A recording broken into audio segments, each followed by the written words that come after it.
The best. The best podcast in the world. I can't scream. When Foots is out of his element, he's like, what do I do with my head? I don't want to go crazy still.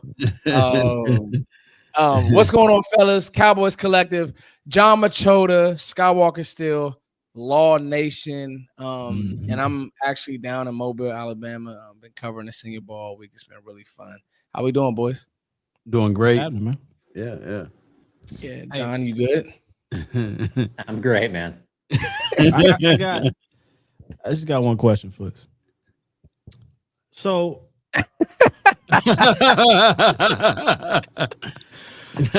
for those who don't know, shout out to our brother Foots who's down there. Wait. Exactly, John. Exactly. Is this from like today? This is from today. Okay.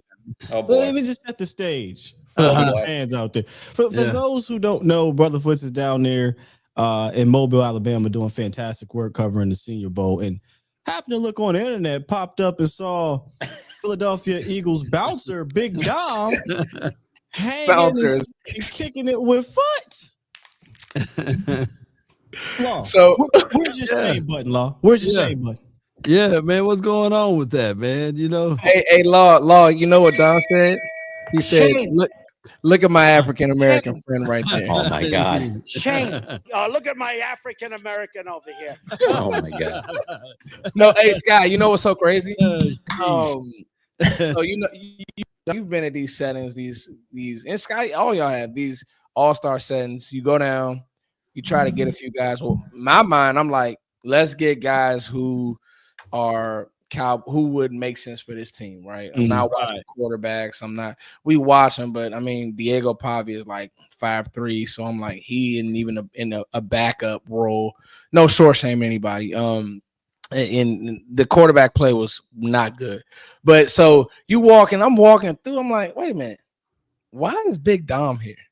Why? And then like what? But anyway, spoke to him. He was cool, bro. Like he was cool, bro. He was, it's all love. But it's funny because I was like, hey Dom, I'm not gonna lie. Like I cover the Cowboys. I'm probably the most hated in the Eagles space. Like, nah, it's all good, man. So but hey, Sky, it's funny because he getting some money. He has some ice on. I'm like, oh, they paying you good over there in Philly. He said, hey, Dom, they ain't definitely whatchamacallit, but that's funny still. It's a lot going on in the Cowboy space, John. Law, Sky, McClay spoke, Steven spoke.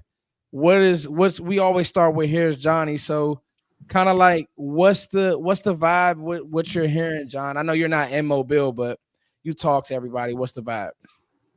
Yeah, I mean, it's pretty much what we thought on they let Brian Schottenheimer, for the most part, make this hire. It doesn't sound like, obviously Jerry and Steven and Will were all involved, but this certainly sounds like something where, all right, Brian, didn't work out with the first guy, so you pick your DC now, and better be somebody you're comfortable with, because we really can't go another season with you spending extra time in the defensive meeting room. So from what Steven and Will said, he was really impressive in the interview process, which I can't imagine that you would hire someone who's never been a head coach, who's never been a defensive coordinator, if they weren't impressive in that.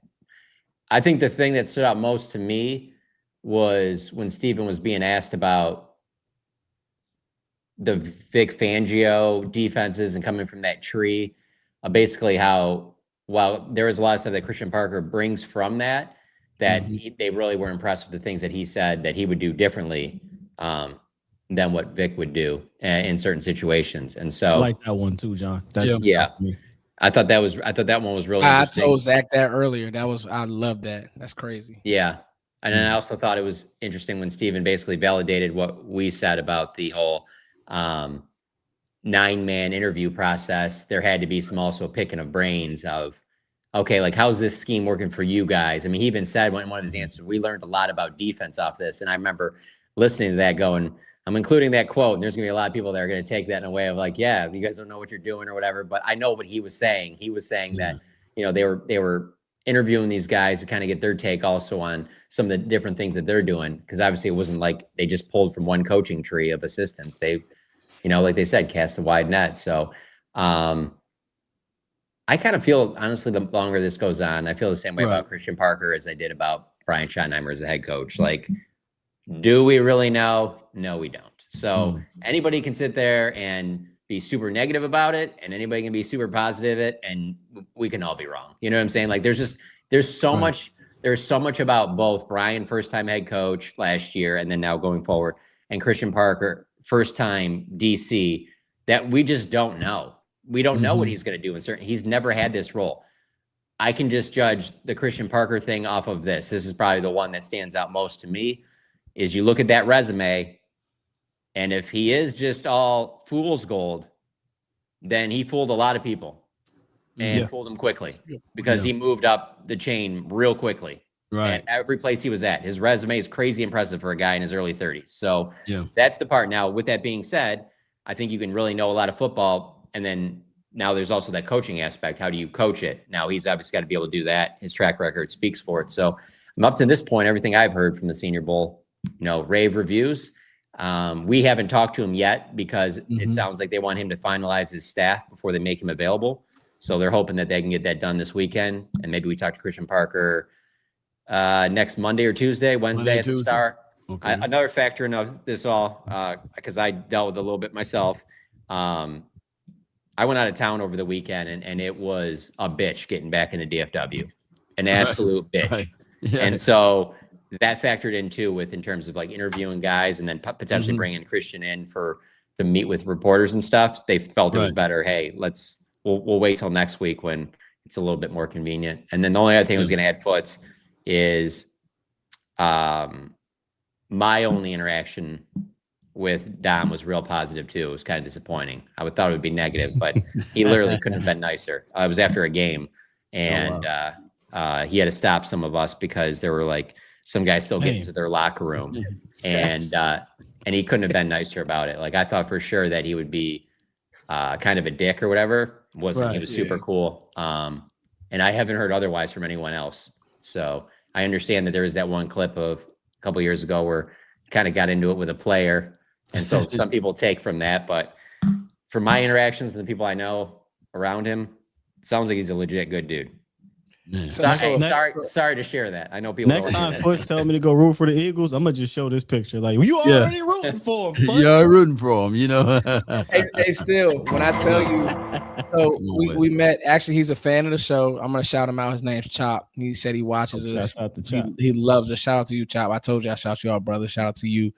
He rave reviews about law and appreciate it, man. Following law and everything.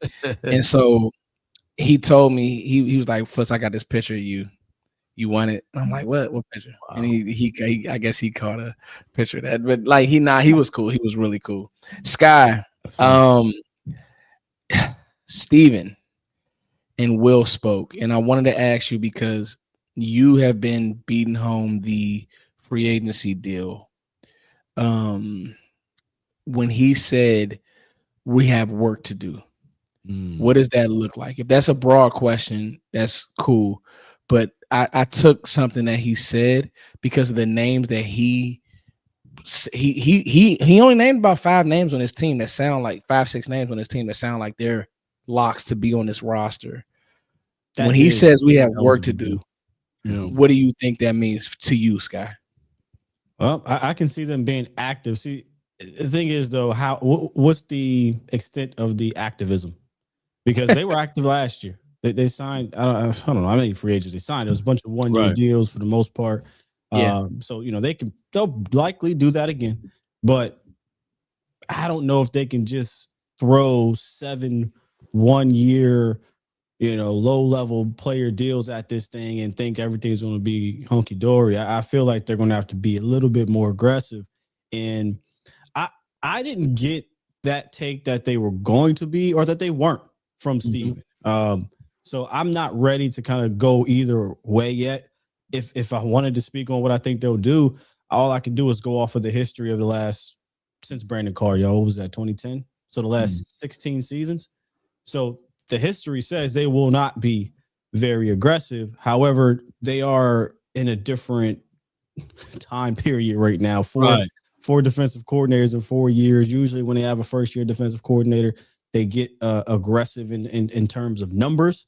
I think they're starting to feel the pressure a little bit of not being spenders, but ultimately they don't have the real pressure of failing and not, coming back because they can't get fired. So I'm just wait and see on the extent of how active or how aggressive they'll be, but they have no choice but to be active because they have too many free agents of their own, and a lot of starters they're going to need to fill, and 2 first-round draft picks are not going to do it. Most certainly, and that's what I picked up as well. I think that the first thing that they're going to do is work on the contracts of their own. And he did tell a timeline of when they normally speak with the agents and all of this stuff. He said right before like the combine, but he had the utmost, experience of trying to at least get Javonte Williams deal done and a few other guys. So I think that's what they do first. You'll see some movements of money, and then they'll tap into the free agency. So you're right, Sky. I think the other thing is this, like, I really wonder what Christian Parker thinks of what's on this roster. Because I think Steven snitched. Let's talk about it, Scott. With it. Go, yeah. You said it. He named 5 players. Yep. Steven Parker probably one there said, "Yeah, these is it." Everybody else. And is he lying? Yep. Are we shocked that looking forward to tackles, the 2 corners? Yeah. And Overshown? Like that should be really the only locks. Everything else is up for debate. Yeah. So and Scott, to be 1,000, the strength of this team is now on the defense. The defensive strength of this team is what? The interior play, right? The DTs, yeah. Right. So I think that's where you build from there. You keep those and sayonara to the others.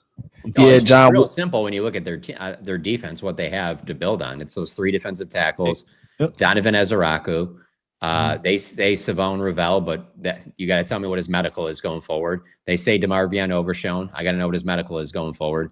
And then obviously they say that was it. Deron Bland, and I need to know about his medical going forward. Yeah. So that's really all you got right there. That's your core right there. Yeah. So here's the thing, though, guys.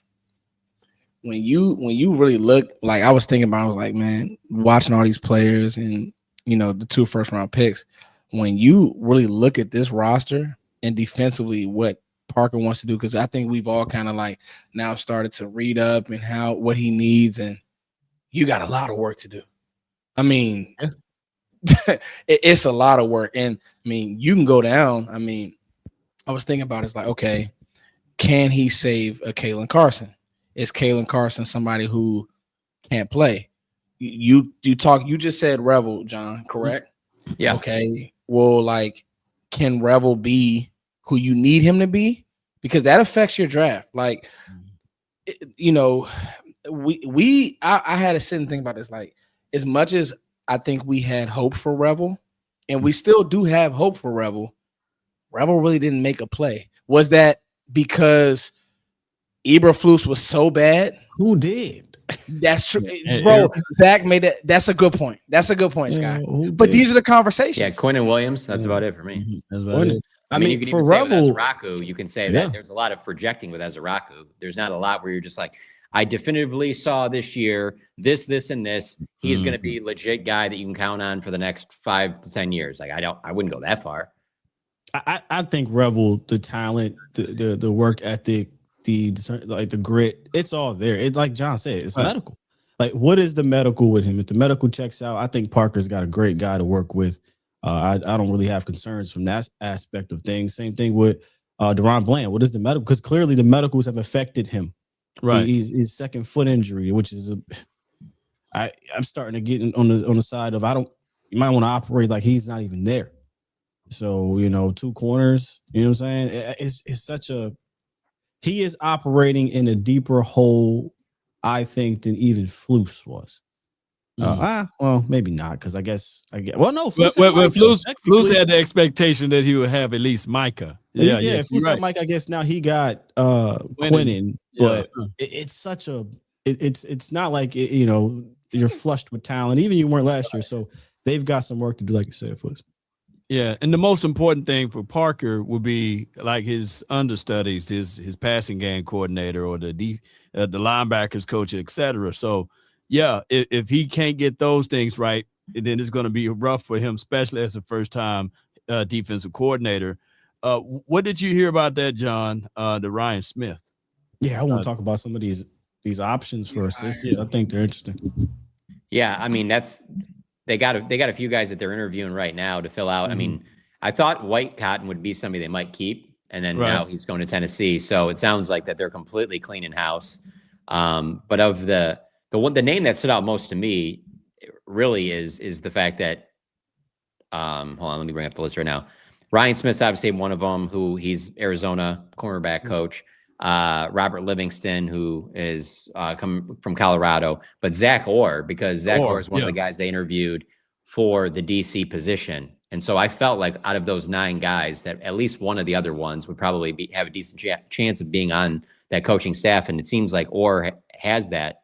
I'm sure it wouldn't be just as a position coach. I think obviously his background is linebacker. So probably be maybe linebacker coach and assistant DC or something like that. Maybe run game coordinator. Yeah, run game. Yeah, that could make sense. That's the one that intrigues me the most, just because of what his resume is up to this point. So, but I mean, from what Steven said, that they're hoping they can get it all finalized by this weekend. So hopefully that happens, and we can kind of piece some things together. And I mean, ultimately, I want to talk to Christian Parker. I want to hear where he's coming from, because that's going to tell you way more. From what he's willing to share, the fact that he's in that spot where when you're the DC, obviously you don't speak like the head coach does, but you're talking once a week now.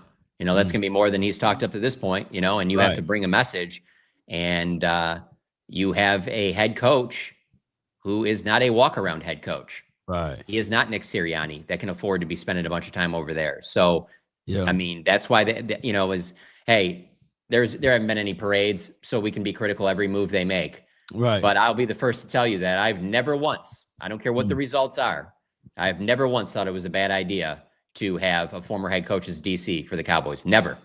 Not over this last run here of where you have Jason Garrett, who's an offensive guy, calling plays, and you roll right into Mike McCarthy, same deal. Mike McCarthy said he regretted having Kellen Moore call the plays. Mike McCarthy wanted to call him from day one. Sounds like that's what he's going to do in Pittsburgh. If Kellen Moore was the head coach of the Cowboys, he would have been doing that if he got the job instead of Brian Schottenheimer. Jerry likes that. And obviously Brian's calling the plays right now as the head coach. Right. So because of that, that puts a lot in your DC. So he's got a lot on his plate. That's why I'm fascinated to hear what he has to say about everything and what he's looking forward to doing and how he feels about guys like Kalen Carson. Because to us, I mean, we haven't seen many flashes. Maybe to him, he looks at those guys and goes, yeah, but if I can do this with this guy, that with this guy, and I can do this, we can get a lot more out of this. We can get more out of Carson. We get more out of Leofau. I mean, he could just run down the list, and I can leave after about a half hour going, okay, all right, this sounds like it's really going down the right direction, Let me ask you this, chat. I see. That's where I hope he didn't do that. Yeah. I hope that he did not go in that interview and say, "I could clean such and such up. I can," because I'm hoping that he said and was direct with them, like, love such and such. But as I look at the tape and I just go, and maybe he didn't do a deep dive on the tape. I don't know how well prepared he was with each player, but I hope that he didn't say, well, this Elijah Clark, and he can play these, and that's not a knock at Elijah Clark, but my point is, like, go give me exactly what I need. And I hope that he did that. Yeah, I hope he went in there and said, this roster blows, and we're going to need at least one offseason to turn this damn thing around. No, I'm just kidding. I'm sure he sold. I'm sure he sold. I'm sure he sold them on several players about how he could use them differently. But it would just be funny if you had like the audio of it and it's him being like, I'm not going to lie. I'm coming from Philadelphia. This defense is trash. No, for real, bro. I would love that. Hey, Murray's trash. And, oh, my bad. I ain't trying to call him trash. But if he would have came in there and said, Murray, man, there's no fixing him, hey, that would have been crazy. I think that people in the front office understand where the deficiencies lie defensively. I don't think they want him to waste his time on Kalen Carson. Respectfully. Right. I'm pretty sure they said, hey, when you come in for the meeting, we would like to know how you feel about Revel. how you feel about Bland, Right. and what would you be able to do with as Rocco? And he, if I'm not mistaken, I want to say either Steven or maybe McClay kind of hinted at that about talking about some of the things he could do with those guys. Because that makes sense. Those are your cornerstone dudes, not Carson, respectfully, not Elijah Clark, not, and again, I know he's under contract for another year, but probably not even Maris Leofau. But the guys that they believe, when Stephen Jones says those names, hey Parker, when you come in, let us know how you'd be able to utilize XYZ as opposed to how would you be able to utilize this unrestricted free or restricted free agent we don't know if we're going to bring back. So I think that is part of, I would imagine, never been in an interview, but I'd imagine that's part of the interview. How would you use our cornerstone players? Because we've had so many different philosophies over the last decade that these type of players have had to been used differently. And we just come off the last few seasons where we haven't had our best players used in the best way. So what can you possibly do? But I kind of wanted to touch on the assistant, the Zach Orr, I think is really intriguing if you can get him on this staff because he has the defensive coordinator experience, John, something that you were talking about, you were looking for potentially. He could help Parker in the day-to-day operations of that. Not that, Parker didn't work hand in hand with Vic, but this is a guy that's done it. He's also young. He's also had his ups and downs in doing so. And he's a locker room guy from what I read, where the players love Zach Orr. It wasn't like they didn't like him or anything like that. Just the defense didn't work out the way they wanted it to in Baltimore. But you know where it did work out? The run game. The run defense was among the best in Baltimore over the last 2 years. Pass defense, not so much.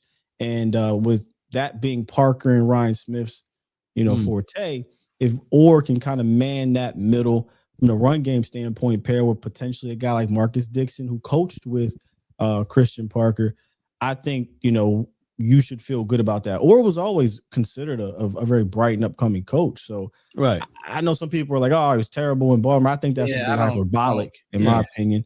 But I would love to have a Zach Orr on the staff, because then that also sets up a potential philosophical continuity in some way, shape, or form. If for whatever reason, if Parker departures, whether it's because he's excellent or it doesn't work out, you don't have to switch your philosophy. If a guy like Orr continues to grow, you can just say, okay, we got Zach Orr in house. We can have him up and coming. If it's not Zach Orr, maybe it's one of these other young guys. One of the things I noticed, and I'll be done, the ages of these assistants he's bringing in. Points, boy, I'm telling you. They're 30-something and 41, 40 years old. Yeah, they're young. There's a why.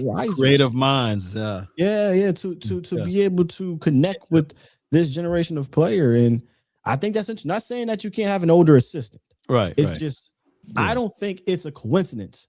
And this is the ages I'm looking at here. Ryan Smith, 32. Zach Orr, 33.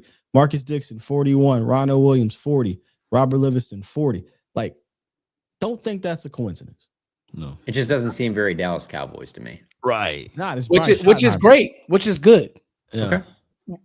And the reason why I say that, you say that, let me just speak as somebody that's not a Cowboys fan, and for a second, I'm going to pretend like this is 15 years ago and I'd never covered the team. I just always expect that the Cowboys would just have like the most cutting edge, best of the best, like most seasoned everything. And I just haven't covered a lot of that. So it's just kind of surprising me sometimes. Well, you know what, John? This is okay. So I wrote something down. How often have they done that though? Yeah, I wrote something down that you said, John, and you said I just think of like Jimmy to like. I understand Jimmy obviously was coming from the college. But it's still the best of the best in college, right? And then, then you go into Switzer, and then like when they really needed to write things, they went and got Bill Parcells, and again, I think for me, like I said, I'm going to rewind it back 15 years and pretend like I never covered the team. The Cowboys just do things that the Lions could do. And there's certain people that the Lions can't get. You know what I'm saying? Bill Parcells ain't taking that job at the Lions. The Lions have to go get they have to go get like Dan Campbell, guys that aren't really getting chances other places. You know what I'm saying? The Cowboys can get whoever they want. So that's always been the thing with me. But let me ask you a question. The brand is with you. 100%. Let me ask you a question, John. I mean, money talks. Everybody wants money. And here, I don't care. None of these guys will say this stuff publicly. They all want to be the one that turned the damn thing around too. Means way more. Don't care what anybody wants to say. Would mean way more if you won the Super Bowl with the Dallas Cowboys than it would with any of these other. Oh, wow. Did you win it? Did you win one for Stan Kroenke and the Rams? Wow. That's so crazy. Over winning it with the Dallas Cowboys. They could get anybody if they push it all out there and really wanted. If they wanted to. So that's the whole reason. I think that's that, but again, when have they went out and got the best of the best of coaches? I understand that, but that's why I'm sitting there. I'm just saying it. That's why I said I'm going to step away and pretend like it's 15 years ago. I never covered the team. I'm just saying, like, my perspective of it is I just know what they could get. Like, these are things that growing up in Detroit, the Lions can't get. Maybe if Dan Campbell turns it to a level to where they win a Super Bowl, something, maybe he turns it into what the Rams have become under McVay. But, like, I don't know, just like the stuff about the Cowboys, I'm just always kind of like, I don't know.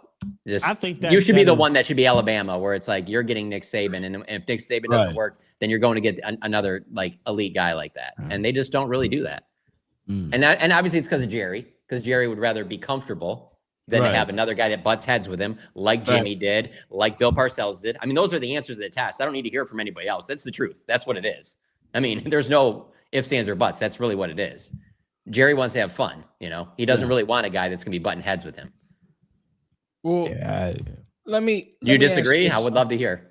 I mean, I think I disagree. 40 years ago or 30 years ago, sure, but in the last 30 years, I don't know how I could even. But you're saying that, like, if I'm a casual that just Parcells was politics, and he didn't even really want Parcells. Parcells was going to sell that stadium, and then when Parcells said, "Oh, I ain't going to pick my groceries. I'm getting the hell out of here," you know, for sure. And I've been told by people that Jerry really didn't enjoy his time. And because of that, when that was going on, that's why we've had everything that's happened since.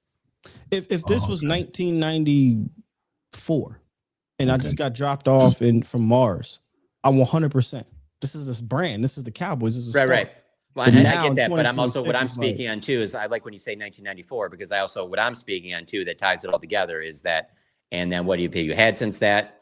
Not a single NFC championship game in 30 years. So that's what I'm just it's just hard for me to like get so bought in anything that they do. I don't disagree with you. Yeah. I'm just saying that like it's one of those things where if you could get anything like you're on that level, like you're the New York Yankees, why do you do things that the Pittsburgh Pirates do? You know what I'm saying? That you shouldn't do that stuff. But that's what sucks, man. Because we are on that level, but it doesn't. As a fan, now I'm speaking to you as a fan. Yeah, I get it. As an honest fan, and not no Kool-Aid drinking fan every year. It has not felt like that in decades. Right. Yeah. So it's just hard to be like, oh yeah, man. The brand should get us everybody. And if I was in 44, I wouldn't have that take either. It just I know what it is. I've seen it for the when it's been at its best, and so that's the only reason why I always sit back and I'm just like, well, what's really changed like since those times? The valuation of the franchise is only just. I mean, it's just so much. It's not even forget doubled, quadrupled. I mean, it's just so far beyond that. So there's nothing that's happened that should have stopped it. You know, it's not like anything stopped. Like I'll give you a great example. The one I always think of is I mean, I'll just use Detroit as an example. Like when Mike Ilitch passes away and his son takes over the team, his son doesn't want to spend like Mike did. And that's where you sit there and you go, are they going to bring back Tarek Skubal? Like there's things like that when you're just like, when there is something that changes and really like, there isn't any that major thing where it was like, yeah, well, the Cowboys don't do that anymore because they're not what that used to be because they don't make money like that. They're kind of more of a lower level. That's not there. They're worth more. The star's brighter than it's ever been, is what I'm saying. You know? So sorry to go off about that. I totally think that's a different thing, and I don't know why I brought it up. It's just something I've been thinking about lately, just during the off season. I was gonna say, John, I hear you, but this is this signifies this hiring signifies that maybe Christian Parker was the best candidate. Like he literally just went in there, knocked it out the park. Oh, he very well could be. And and listen, I've said this could not work. Like he could not be a good DC. But as far as the interview process, because I think people got to understand when you go for a job, there are people who interview who may not even be better at the job and such, but when they interview well, cool. And the thing is, you kind of said it, John. Everybody says you're great at what you do, every player's coming out saying he's the reason I played well. Everybody, Vic Fangio literally fought Denver to bring him to Philly. Like, that's going to get you a job. And now, can he handle that side of the ball by himself? Because I was going to horn in on something that you said, John, about Schottenheimer having to go over there. The reason why I'm sold is because of how detailed he is. So 9 times out of 10, detailed people, if they're running something, they're on top of it. Hey, let's say, for example, you got your detailed aunt when you're going out of town. Hey, when we're leaving, hey, you need to think about this. Hey, make sure you pack this. Like, he's one of those type people when it comes to the notes he takes, how he builds stuff. I think Zach Orr coming in to now piggyback to Sky's point, maybe Zach Orr can help with some of the, hey, bro, I'm just telling you, in this situation, I learned from this. I got fired as a DC. Hey, you may not want to do this. Well, he didn't get fired? No, John Harbaugh got fired. But you get what I'm saying. I didn't get Zach Orr wasn't fired, but Zach Orr maybe had some issue. Hey, yeah, some this didn't work well. Let's try like this. I think those two will be a great pairing because he's young enough. He's young enough to still have that vibe. He's not old and crusty. See, Vic is old and crusty. He's not old and crusty, but Vic is that. He's great at what he does.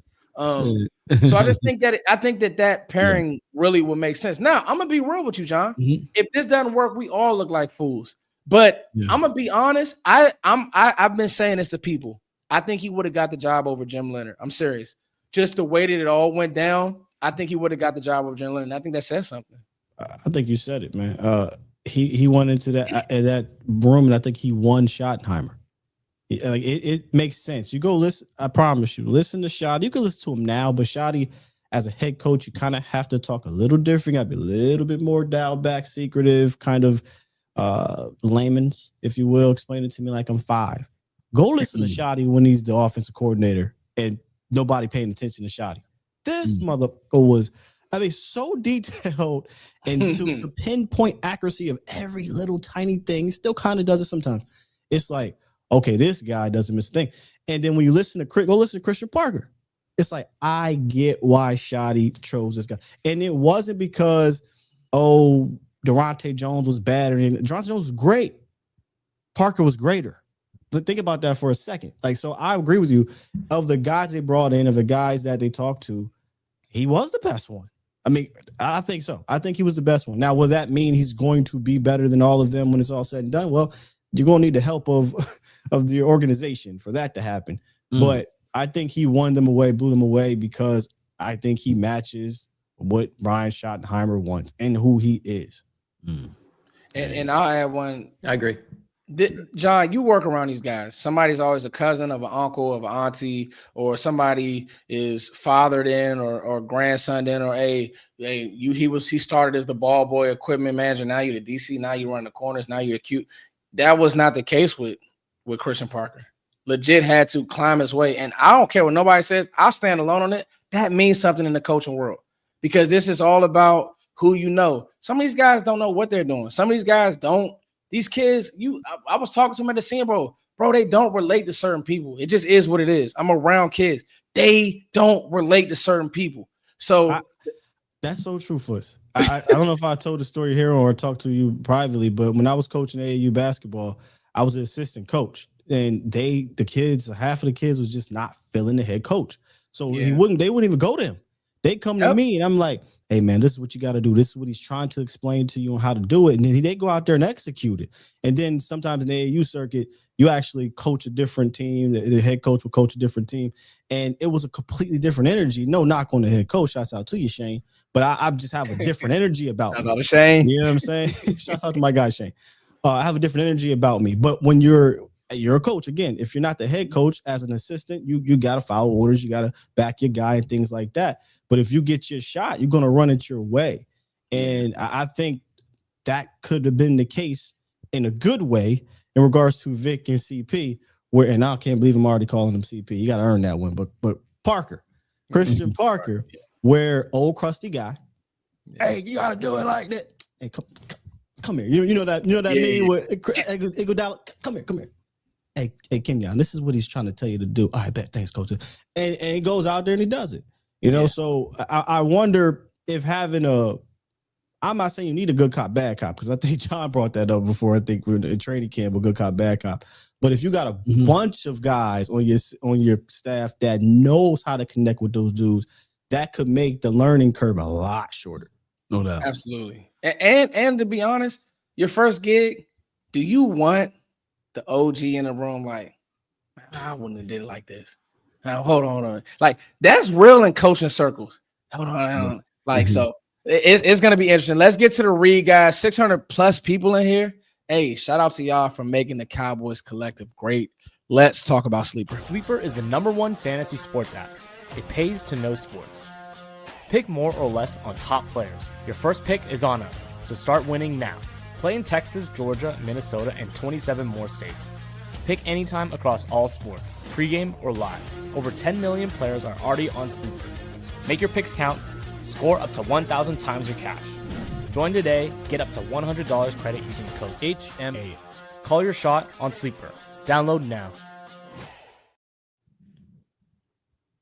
Sleeper. Use code HMA. Fellas, we got a little time before we jump into the next topic. I want to talk about maybe some draft, some needs and free agency. We don't want to get into the names, but I want to talk about pinpointing some needs and ranking some needs. But before we do, how we feeling about the Super Bowl? Let's get these guys, these people.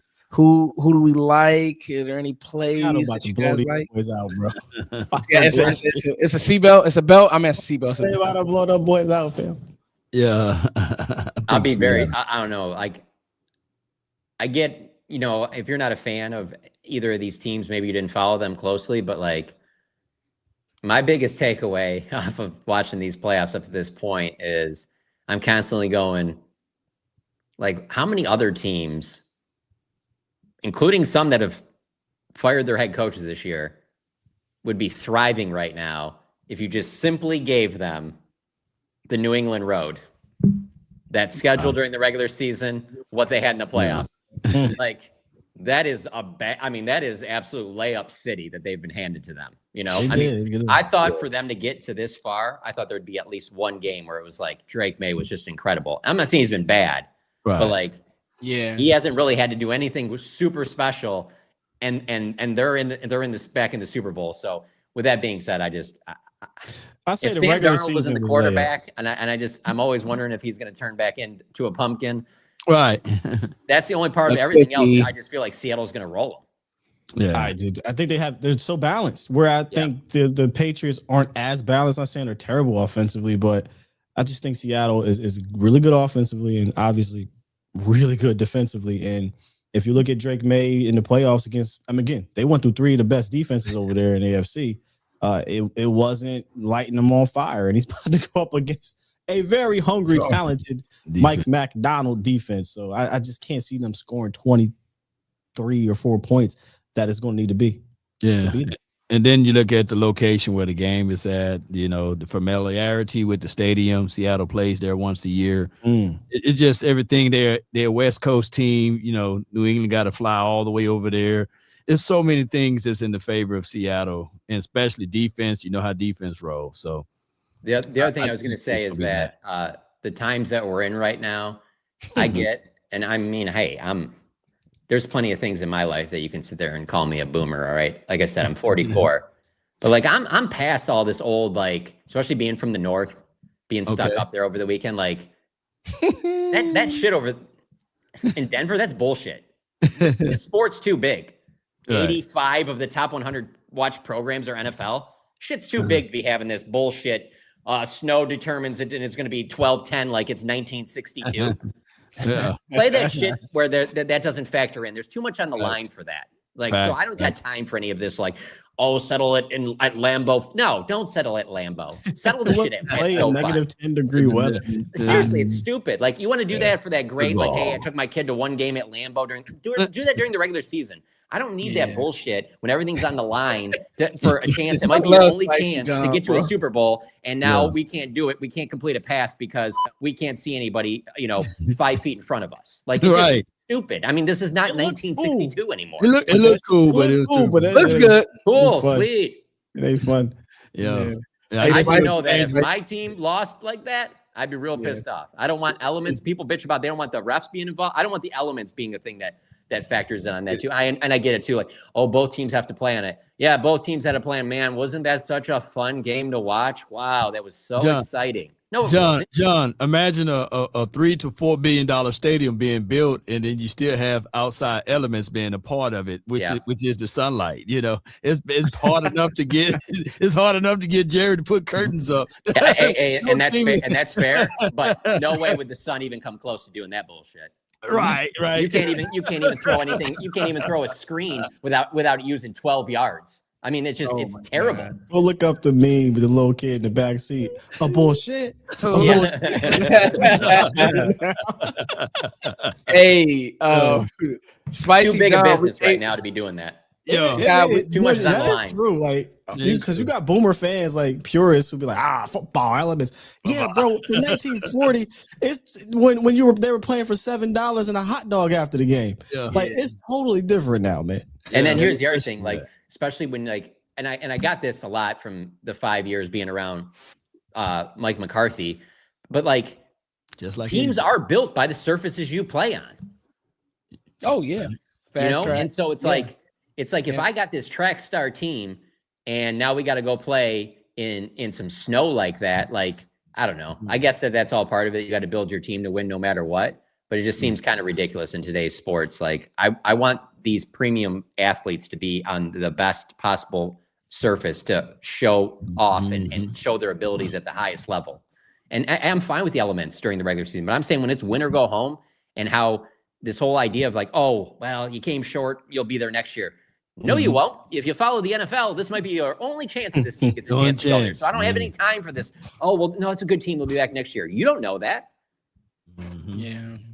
Give this Cowboys team that Patriots schedule. They probably made the playoffs with Eberflus as the DC. If you don't think so, go look at the thing. Yeah. It's bad. Well, we're part of. We probably are one of those bad teams on the damn schedule. Think about the defense, good Lord. Yeah. John, you spot on, because I love Drake May. I do think he's gonna struggle versus Seattle, but just on that track, that slow track, people slipping everywhere. The game just got gross. I fell asleep on that one. So 100%. I rarely fall asleep. Yeah, on football games, but like nobody get a first down, nobody could complete a pass. The key play is Drake May running through, like, I don't know what it was, 7 to 10 yards to pick up that first down. Like, what am I watching right now? Is that Paul Hornung out there? Like, 10-yard little run like that up the sideline? That's deciding the game? I mean, what? Yeah. Like, there's too great of athletes to be settling for that stuff, or for me to have if we could just get Doak Walker 5 yards, we'll get to the next. I mean, 3 yards in a cloud of dust. Doak Walker is nuts. John has been a star of the show tonight, ladies and gentlemen. Hey, so Steven brought up these names. Will's he's tighter to the vest with how he speaks. But Steven brought up some names, and I wanna ask you guys, and I'm gonna start with you, Law. He brought up Overshown, he brought up Bland, he brought up Revel, and he brought up the 3D tackles. Right. Law, where are you truthfully with Deron Bland? Like, however you feel, because I actually do have thoughts that may be a little toxic, but I do have thoughts. Where are you with Bland? Toxic. I think that where they're looking at it is $92 million, and my thoughts is just like that. What we can do to recover and recoup some of that. We know that he played phenomenal with when he had a teacher, a technician like an Al Harris, right?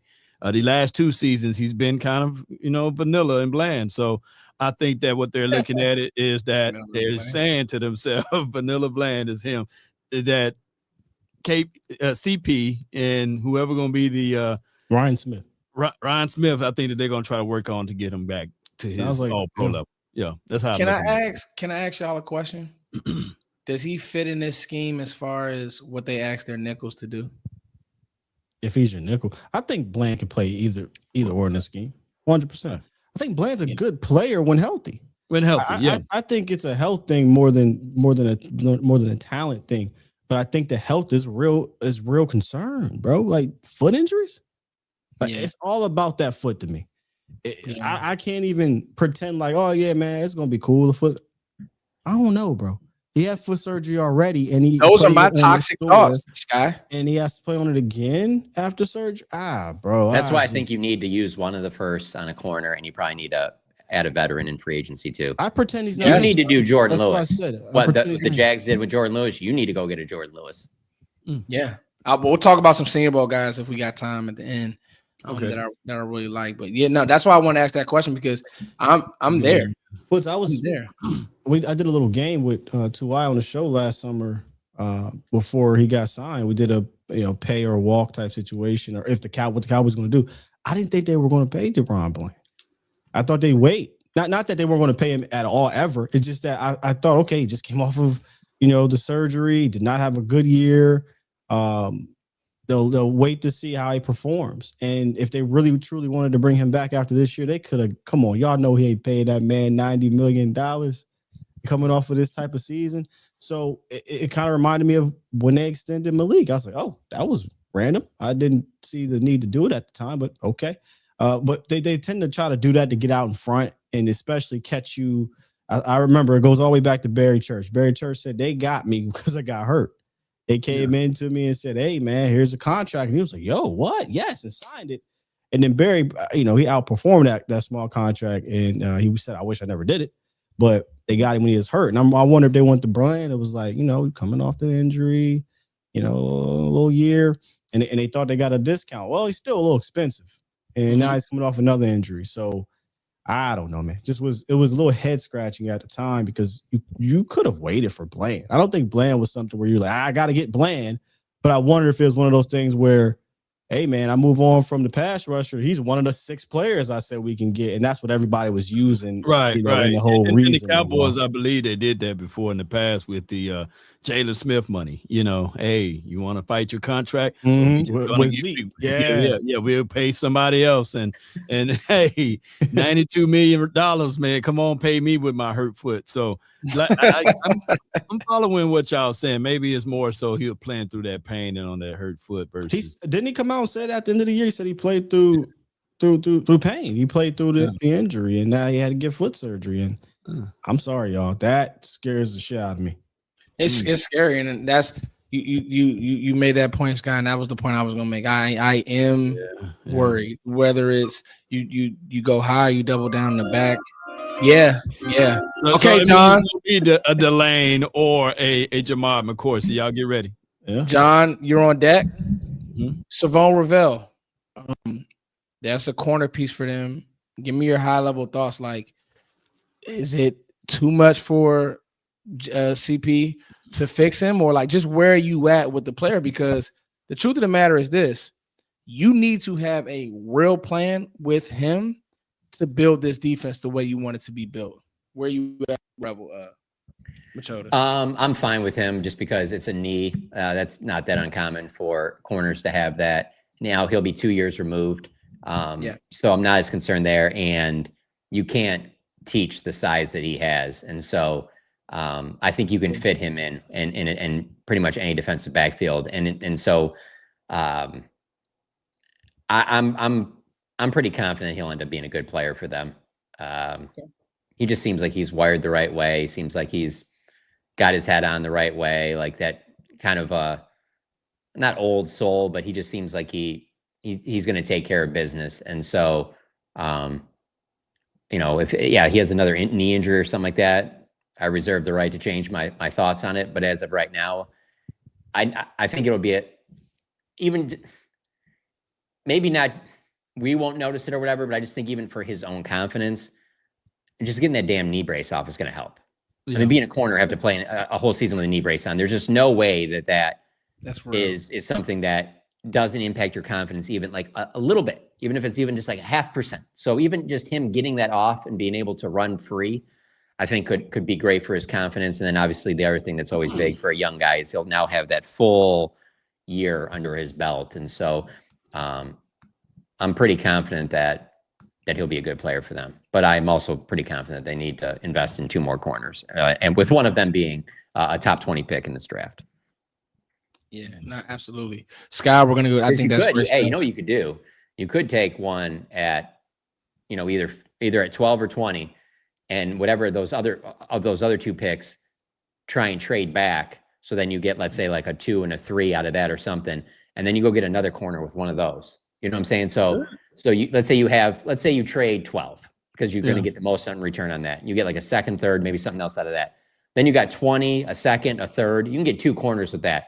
I just don't love the idea of staying at 12 and 20 and going, we're just going to take the 2 best corners at 12 and 20, just because they need pass rush help too. So, you know, and if you stay at 12, there's a good chance that the best player there might be a linebacker. And are you going to pass on the best player just to fill a need? I think that would be a huge mistake. And John, to this point, a lot of things can like change if they, like you say, right before we get to that draft, if this team decide to go get like a Jamil Dean or a Tariq Woolen. I heard a lot of people saying something like that. These are just talks, but that can change the landscape. Greg Newsom, he's a free agent. So a lot of guys that could come over here and change the way we approach this draft. Yeah, I think from a trade back standpoint, 20 is prime. I think 12, I'm staying there and taking the best guys, closest blue chipper you're probably going to get, unless I'm trading that to go get a proven veteran. 20 is where I would start. Are they really going to not pick in day 2? I don't know. And I think you could get, a team wants to come up from the second round or come up from the late 20s or 30s or, 29, 30, whatever. You can probably get their late 2 or early 3 or a combination of 3, 4, whatever. I think you could do. If I've seen teams do it. Now, have we swindled teams? Probably not. But I've seen teams swindle teams to be able to get a good return, or even with the 20. I don't think 20 is slim pickings. Yeah, no, I completely agree. Good stuff, fellas. Let's talk to the point of DeMarvion Overshown, Skywalker Steele. He was mentioned. How do you feel? Here, I have thoughts on the linebacker room as well. Like, it's crazy. We're gonna literally say this about every level of the defense. Outside of D tackles, I'm cool with the D tackles. I am. Like, you can run an over front, odd front, even 3-4. These guys will be fine. Maybe get a nose to really just beat the center up, but I'm going with D tackles. Overshown, Sky. What are you thinking there? I will say I think we are going to be more of a odd front, stand up, outside linebacker type team, just based off of the tea leaves. Stop me if you heard this before. I'm treating him like he ain't there. I like it. I like that. I cannot. I like this show. I cannot wait to re-listen. By the way, if I'm not mistaken here, help me out. Contract year, right? Ooh. Contract year, I believe. It is. Wow. Yeah, I don't know if there might be something with that because of the injury issue he had and all that. I don't know, but yeah, it might be. He doesn't exist when it's time to look for the position. I know they want him to exist, and that kind of therein lies the problem. Sometimes when you got people who their jobs ain't on the line, there's no pressure. Deron Bland, Overshown, we're counting on them. I'm not. What gives you a reason? There is none. And I love DeMarvion Overshown. I think if this kid could stay healthy, he could be the heartbeat of your team. An amazing human being, amazing leader, supreme talent. If he's on that field, and especially with guys in front of him and good coach, I think he'd be a stud. Problem is, he has not been on the field consistently. So quit asking. Right? So he doesn't exist to me. I'm actually going out to get a guy, I don't want to say stalwart, but somebody that I can plug in that middle, whether it be free agency or whether it be the draft, and you're my guy with Christian Parker. You get what I mean by that? I don't mean going out and getting Jack Sanborn for a year. It's Murray for a year. No, all jokes aside. And before that, Eric Kendricks for a year. And before that, you know what I'm saying? Like all these kind of just new DC, young DC, new infusion. If I'm here, you're here. I'm signing this free agent for 3 years, or I'm drafting this guy for the long haul. Like you gotta get a stalwart that's gonna be my guy. And you need more than one. So then you go draft another one, and then you get to camp, gonna have to sign some veterans. You get to camp and you say, Demo, when you come back, or when you're healthy enough, go beat out one of these bucks or go beat out this veteran and let's roll. If not, hey man, you just part of the rotation. You'll be my designated rusher type guy or my wild card type guy, but I'm just not counting on you because I can afford that. That's what I wanted to get down. Just think about that real quick though. All the misses on defense. Like you go back a year ago, Elam, Sanborn, Kenneth Murray. I mean, obviously Dante Fowler didn't come close to what he did the year before. Right. I mean, Solomon Thomas, like he's fine, but obviously they didn't even think of him that way because they made big moves for 2 defensive tackles after the, right before the season started and then during the season. And then what's his name? The Houston kid from that played for the Saints. Oh, I know you're talking about the edge rusher. He didn't even play. I almost called him. He didn't even play. Yeah, he got hurt. Yeah, I almost called him Patrick Payton, but it's not. Turner or something. Yeah, Peyton Turner. Peyton Turner, and then we talked and raved all about Perrion Winfrey too. So he didn't. Do I mean, don't get me wrong. I mean, on offense there was Paris Campbell. Big swing and a miss on defense, but the defenses were everybody so was struck out. We hit with Clowney though. That was I think but that's after the season started. That wasn't part of your March April plan. Yeah.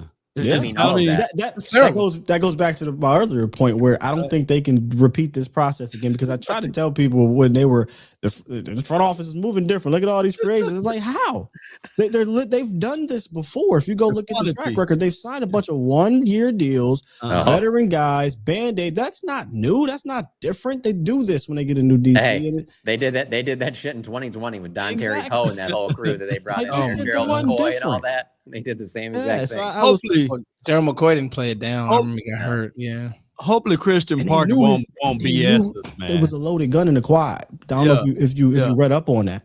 They knew and they put it in the contract that if that thing blew and shot, you ain't getting paid, bro. That's nuts.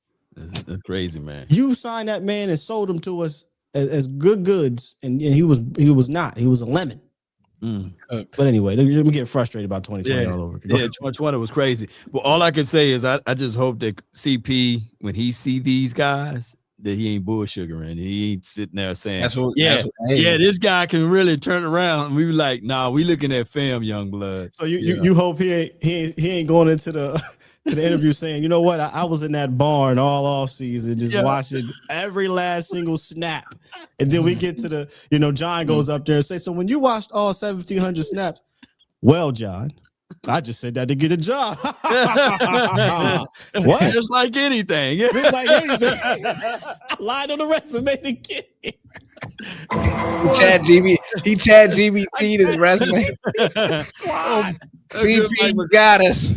Mike McCarthy got a hell of a resume, though, if you think about it. Packers, shouts out to Big Mike, but does. You know how much balls you got to have to go in front of your boss and say, I lied?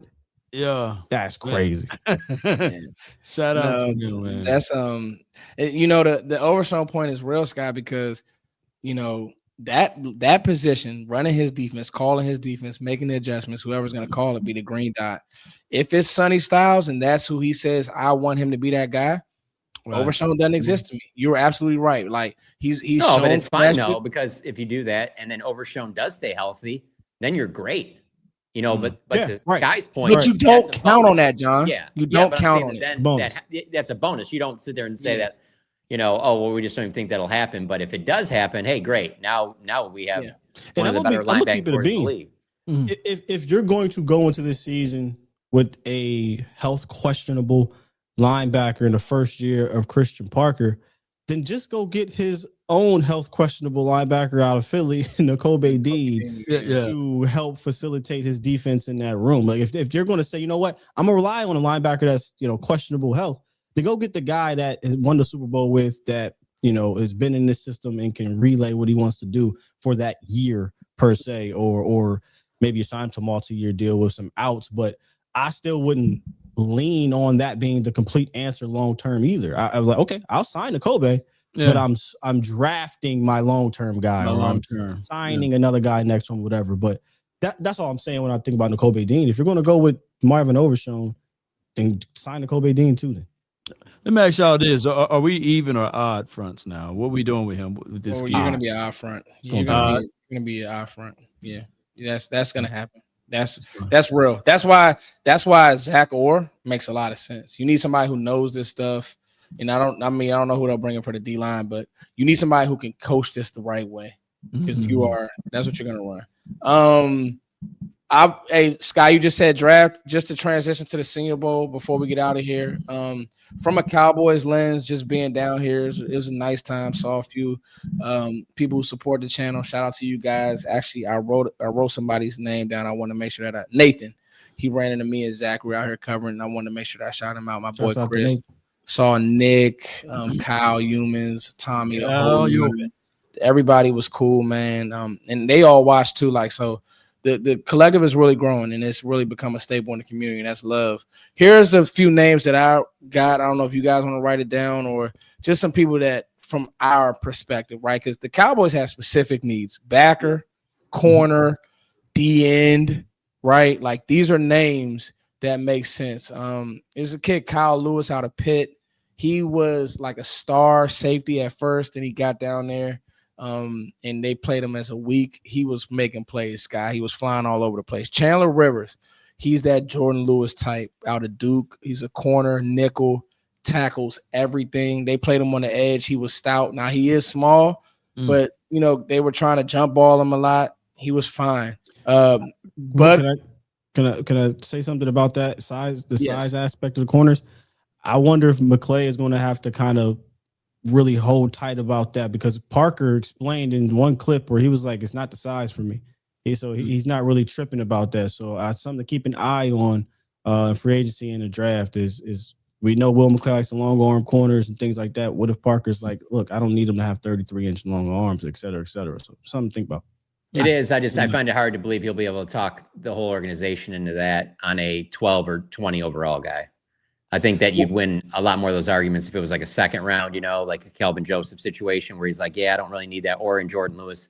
I just think if they're looking at a corner at 12 or 20, I think they're going to want it to be someone that meets all those measurables just because. Well, I don't think they're going to nickel at 12 or 20. No. Yeah, that's what I mean. Yeah, it won't be a nickel at 12 or 20. But I'm just saying at the corner that they take at 12 or 20, it'll probably meet those measurable things they're looking at because they're looking at a guy that they probably are hoping is their number one for the next 10 years, Yeah, and I'm with you. I think looking at it in that lens, Scott, I think you miss on good players, and they have. Like, they need to go back and evaluate the players that they've missed because, Kelvin Joseph had perfect measurables.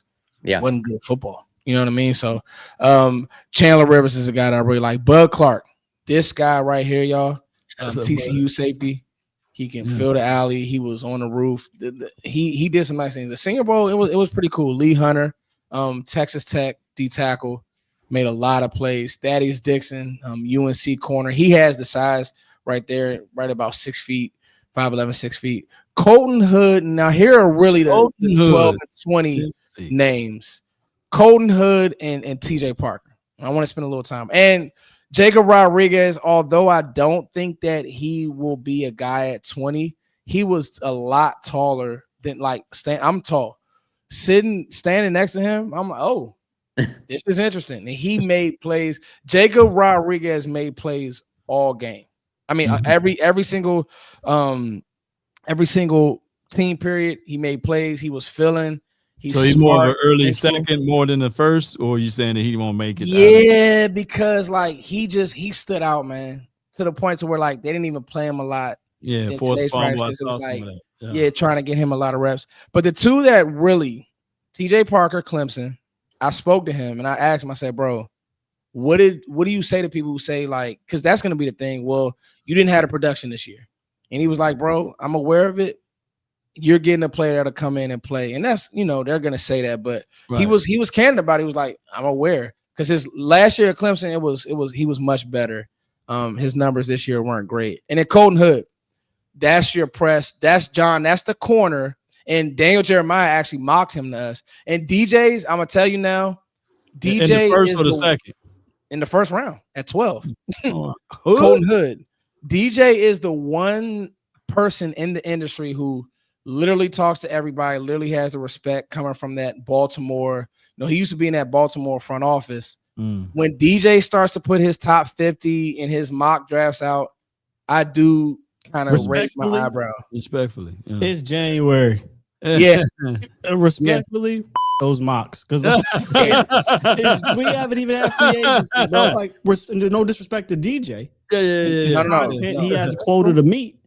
But what can we really get from that in January before free agency, before like to me, it's underwear Olympics too. The underwear Olympics. Even had a combine ain't happening. Meet with these kids.